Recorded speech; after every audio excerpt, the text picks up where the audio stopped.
कैसे हैं आप सभी? मैं उम्मीद करती हूँ सभी लोग स्वस्थ और प्रसन्न होंगे। आज हम हमारा पाठ अमरनाथ की यात्रा को पढ़ेंगे और समझेंगे। आइए शुरू करते हैं इस पाठ को। ये है पाठ 4 अमरनाथ की यात्रा। पाठ में हम अमरनाथ की यात्रा के बारे में जानेंगे। आइए शुरू करते हैं।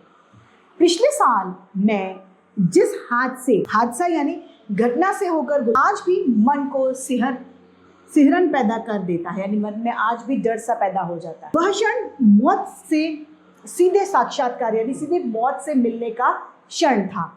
मुझे याद नहीं पड़ता कि बचपन में कभी घोड़े पर सवार हुआ था, लेकिन भाई लोगों ने मेरी हालत देखकर घोड़े पर चढ़ने के लिए मजबूर कर दिया।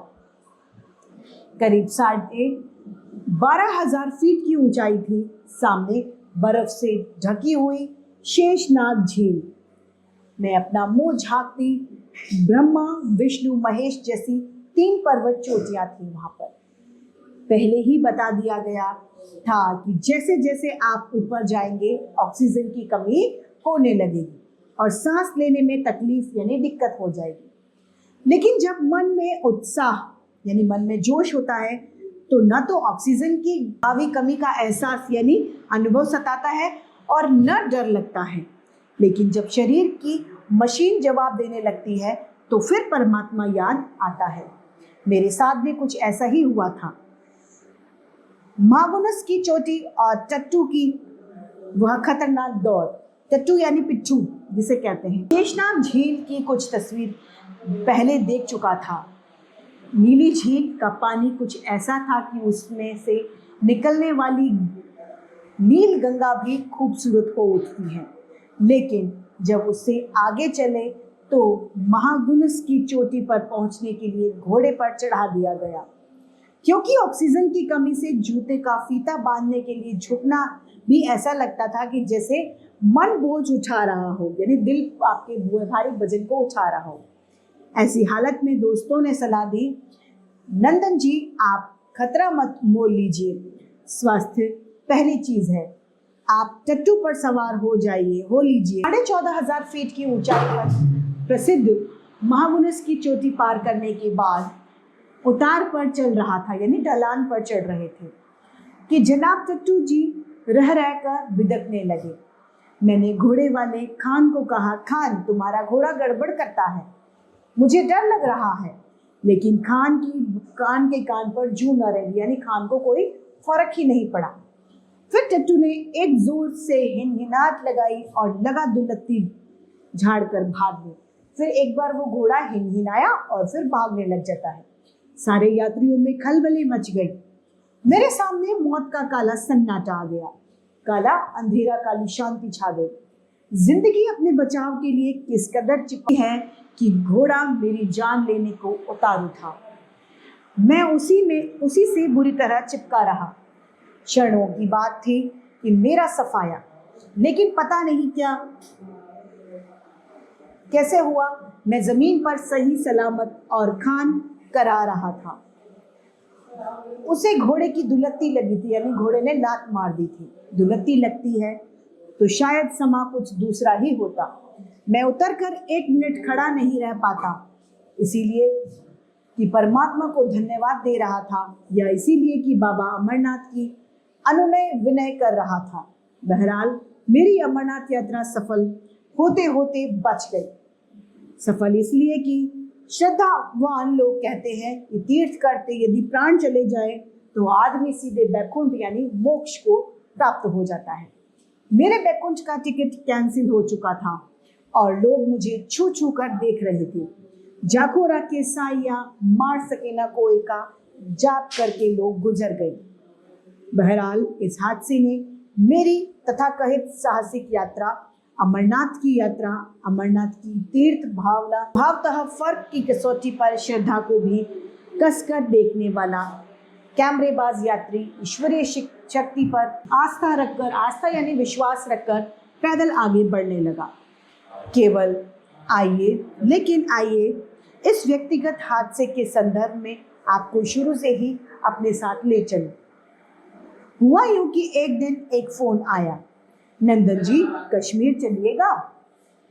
चलूंगा, अभी कश्मीर गया नहीं हूं। कब चलना है? मैंने जवाब दिया। बताऊंगा, प्रेम कपूर और छोटे भी चल रहे हैं। इस प्रकार मैं इस महायात्रा का एक यात्री बनकर जुड़ गया था। जाने के दिन तक सारी तैयारी पक्की थी।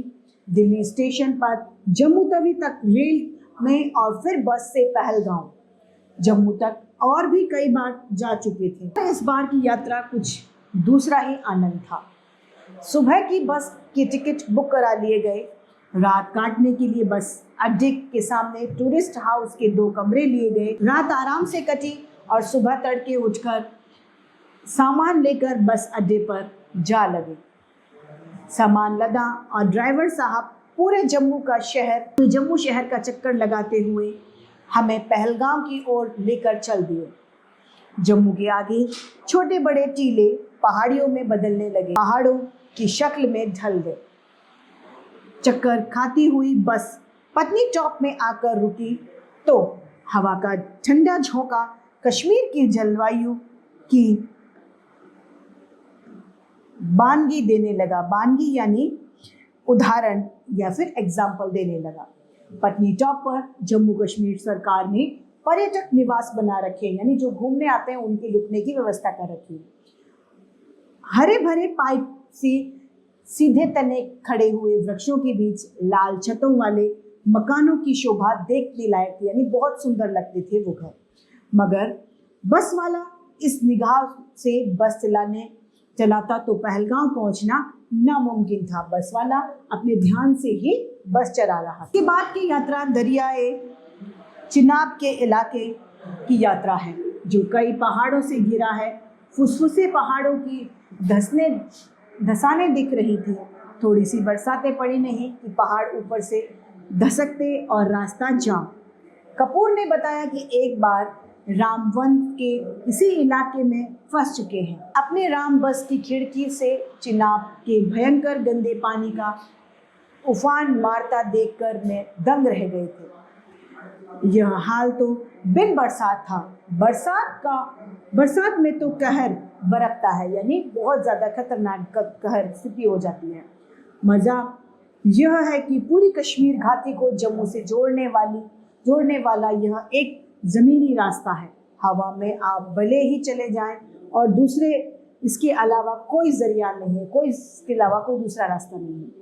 हम ऊपर ही बढ़ते चले जा रहे थे जब तक जवाहर सुरंग नहीं मिल गई, और जवाहर सुरंग पार करने के बाद नीचे झांक कर देखा तो वैरी गंगा हरियाली के खूबसूरत कटोरे में झांक रहा था। कंडक्टर साहब ने कृपा की। उन्होंने पूछने के लिए ऐलान कर दिया कि वैरी गंगा कौन कौन देखेगा। ऐलान यानी घोषणा। हमारा दल हाथ उठाने में आगे था। हमें तो सभी कुछ देखना था, लेकिन कुछ लोग थे जो अमरनाथ के अलावा और कुछ देखने को राजी ही नहीं थे। कंडक्टर साहब ने पूछा इसीलिए कि वैरी गंगा जोन का रास्ता पहलगांव के सीधे रास्ते से भिन्न था और उसे अपनी बस कारवां से अलग ले जानी पड़ती। इसीलिए उसके लिए करीब 300 रुपये अतिरिक्त यानी ज़्यादा दिए गए और बस वैरी गंगा को मुड़ गई। जहाँ बस रुकी वहाँ पर चिनार के घने पेड़ और खूबसूरत बगीचे वहाँ पर थे। पता चला कि यह जो नहर बह रही है यह झेलम का उद्गम स्थल, यानी झेलम का यहाँ से निकास होता है और उस कुंड के चारों तरफ से पक्का बांध दिया गया। चिनाब के पानी में बिल्कुल विपरीत स्वच्छ निर्मल पानी का कुंड है, एकदम साफ। वेरीनाग से जो बस चली तो हरियाली की गोद में दौड़ती रही, यानी चारों तरफ हरियाली ही हरियाली थी। फिर जाने कब एक बहुत ही खूबसूरत नदी के किनारे वह पहलगांव जा लगी। जी हाँ, वह खूबसूरत नदी मामूली खूबसूरत नहीं, असाधारण तौर पर खूबसूरत। नाम है लिद्दर। सच कहता हूँ, मैंने आज तक इतनी खूबसूरत नदी नहीं देखी। क्या पहाड़ी अल्लड़पन और क्या पानी का सफेद बहाव, यानी एकदम साफ नदी का पानी था। तेजी ऐसी कि सांप शर्माए और गर्जना ऐसी कि समूचा पहलगांव उसके बिना सूना है, यानी पानी की रफ्तार भी तेज थी और उस पानी की आवाज भी कल कल की बहुत तेज थी। पहलगांव का दूसरा दिन करीब करीब यात्रा कार्य काल में बीत गया। निजामुद्दीन साहब छड़ी मुबारक की तरफ लपके जा रहे थे। हम लोगों की उत्सुकता जागी तो हम भी उनके पास जीप पर सवार हो लिए। छड़ी मुबारक श्रीनगर के शंकराचार्य मंदिर में प्रस्थापित शिवलिंग का प्रतीक है और अमरेश्वर शिव से श्रीमणि पूर्णिमा को गुफा में जाकर सबसे पहले उन्हीं का मिलन होता है। छड़ी मुबारक आगे आगे फिर साधुओं का अपार झुंड यानी बहुत बड़ा झुंड और इसके बाद देश देशांतर के लगभग 12,000 यात्री। सुख सुविधाओं के लिए कश्मीर सरकार महीनों पहले से यात्रा की तैयारी करते हैं। रास्ता साफ करती हैं, डॉक्टरों, पुलिस और संचार व्यवस्था का बंदोबस्त करती हैं। पहाड़ी यात्राओं के जो नियम सीख चला था उसमें एक नियम यह था कि याद आया कि धीरे चलो, वह भी करके देख लिया, लेकिन थकावट आनी शुरू हो गई। जब धीरे चल रहे थे थकान होने लगी। जैसे दौड़ते हुए आए, आधे मील के अंदर यह हालत हो गई कि एक शिला की शीतल छाया ढूंढनी पड़ी, यानी धूप हमें तेज लगने लगी।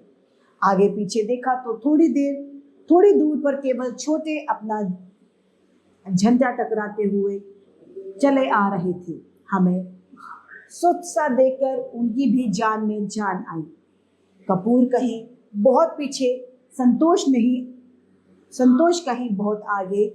अपना पांचवा साथी बैरा, जिसे हमने बहादुर कहना शुरू कर दिया था, हमें ज्यादा थका देखकर नीचे उतरकर नीलगंगा से पानी थर्मस में भरकर लाया कि थर्मस में से आप पानी पी लीजिए, आपकी थकान दूर हो जाएगी। यात्रियों का कारवां ज्यों का त्यों जारी था। धीरे धीरे हम लोग हंसते हुए, बात करते हुए, बैठते बतियाते चंदनवाड़ी की नजदीक आ गए।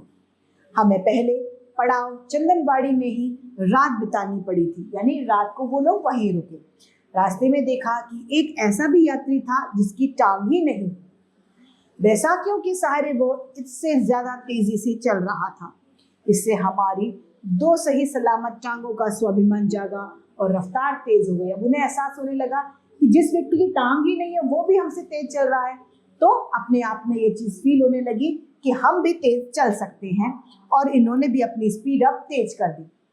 नीलगंगा के किनारे बसी हुई यह बस्ती धार्मिक दृष्टि से बड़ी महत्वपूर्ण है। के अनुसार एक बार काम, क्रीड़ा और खेल की बातों में भगवान श्री सदाशिव के मुख से श्री पार्वती जी के नेत्रों के साथ लग गया।